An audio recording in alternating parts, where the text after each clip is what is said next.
Stillborn to Life, a novella by Valerie Stevens. Chapter 3.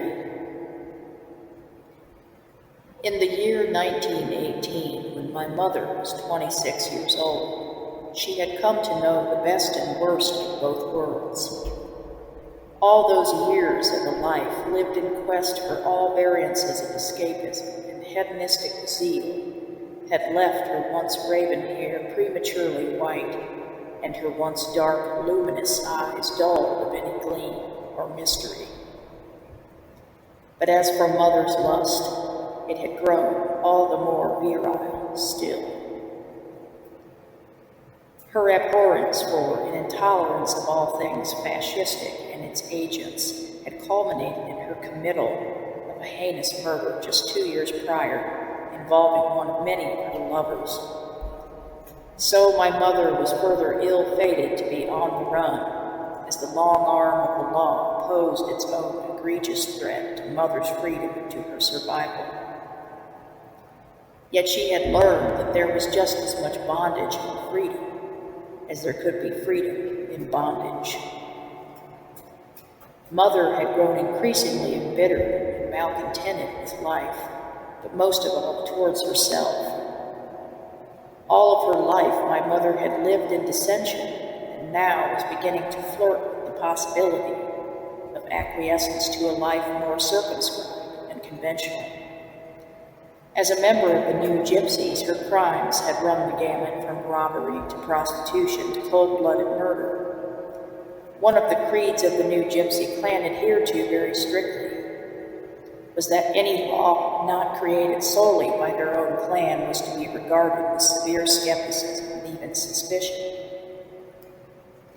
They stood by the belief that any idea developed by the majority was ultimately designed to bring about more evil than good, and in this sense were they true anarchists of their time.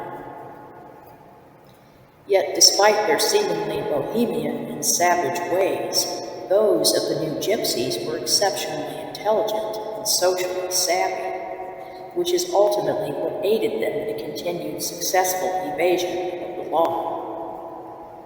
Many common citizens idolized them as demigods and were, although somewhat terrified of and disgusted by them, also in awe of them. They inspired an odd admixture of fear, fascination, reverence in most. The citizens of the New Gypsy band had a way of taking what would be deemed perfidious in the eyes of the divine and demonstrating its underlying virtue and broader truth. This is the environment in which I was conditioned.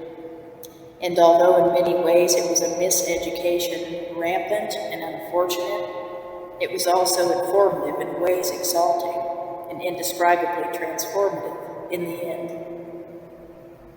And of the first dynamically scourging events in my young life, the loss of my mother definitely left its eidetic imprint. It rained at mother's funeral, and the sparse group of attendants scurried back to their earthly abodes afterwards, as people often do in such climactic torrents, like wayward children in the midst of the imminent threat of God's wrath.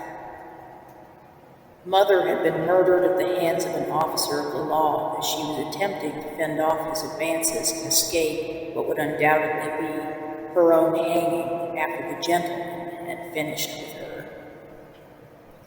Yet in her own odd way, Mother would have preferred to die in this fashion, for it was in the guise of what she would have deemed a much more natural death than what those in medical circles commonly refer to. She would often say, "It is more natural to seek the destruction of others than to seek out the destruction of oneself." She also often quipped that she must not have only been a Stoic in a past life, but a cynic as well, and with as much zeal and joy and ease as she was an Epicurean in her erstwhile incarnation. Though Mother was, in a darker sense, also a true nature girl, in the sense that she believed it should be allowed to run its course, lest the unnatural run amok. In the East, she would have been a Taoist. The things most unnatural to Mother were enslavement and self-hatred. She believed that we learn to hate ourselves and to enslave others. She did not intuit that humankind was inherently destructive, but that one is systematically socially engineered that way. Mother advocated and tenaciously asserted a freedom to be one's whole self in each precious moment. Her militant Taoism was one which employed the principle, as she would call it, of integration over dichotomization. She believed that we were not born sinners, but are conditioned this way through the pressures of societal protocols and its various shaming methodologies. Mother's spirituality, though it seemed unorthodox to most, was never at odds for reconciliation within her.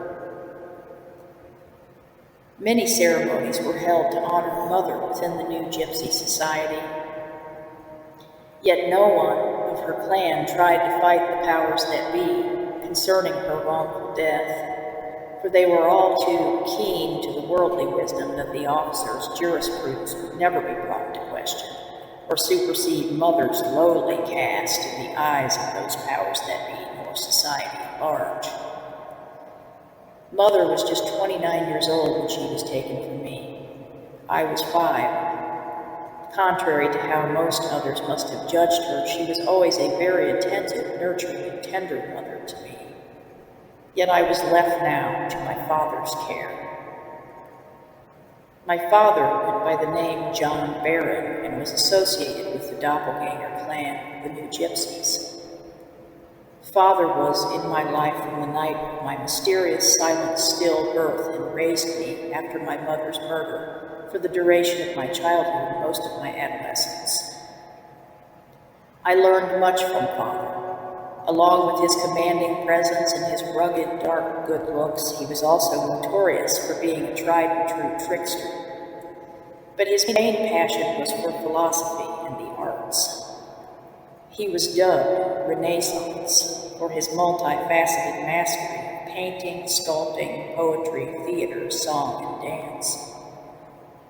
His lineage was full-blooded Theomanian, yet he had been orphaned at a young age and raised primarily by the doppelgangers. Father, most of all, had an unquenchable fire for experience of all kinds, yet mostly of the highly amoral sort. Experience was his main muse. He put his body, mind, and soul into anything he did, including some of his more felonious endeavors. Yet Father did not consider himself the quote-unquote criminal that most did. The only true crime he saw being committed was in the cruel indifference he received at the hands of a society so full of fear that fear had become of it. Yet this is where Father's Achilles heel lay, in his self-righteous cynicism, much like that of Mother's. Father was killed when I was 16 years of age by an informant who was seeking him out for the rape and murder of the informant's wife. The informant also sought revenge for Father's extortion, blackmail, and torture of some of the informant's kin, who were all linked to a subversive government organization. Father was found being predated upon by water rats in a vacant alleyway by another adversary of his. His death was not even reported officially until 5 years later due to, I'm sure, unsavory political circumstances unknown. Until I reached the ripe young age of 10, the gypsy age of manhood, I was kept by other members of the clan. I was a charming, astute child, and won both many false friends and true enemies from a very young age. Once, when I was 6, my mother's sister, Contavia, had baked a delicious chocolate pie, and I badly wanted the whole thing to myself. So, after gobbling it all up, I went out back and filled the pie pan back up with some dampened earth. When my Aunt Contavia stepped into the kitchen to retrieve the pie for some visiting kin, I was quick to make sure that I would not be found out. So, when someone bit into that first slice, exclaiming in protest, I was ready with a quick reply. When Contavia asked me what in the world I had done to the pie, I cleverly replied, "Chocolat is for the birds, but earth is for those without wings." Everyone thought this was just brilliant, and from thenceforth I was the little philosopher. I was also composing music, writing, dancing, acting, and singing by a tender age, for I had inherited the gifts of the theomania through my father. I thought of mother and father often, as if magically somehow thinking thoughts alone could bring them back. Although they might have made what some judged unfit members of bourgeois society, they were quite exemplary caregivers and teachers, for they were teachers of one of the most paramount life lessons to be learned, that of truth, congruency with nature, that nature and truth within, and that nature and truth without. For although a full embrace of these creeds may have at first encumbered me with a tenacity unrivaled, it was only through these things that I would soon be redeemed, that I would be set free.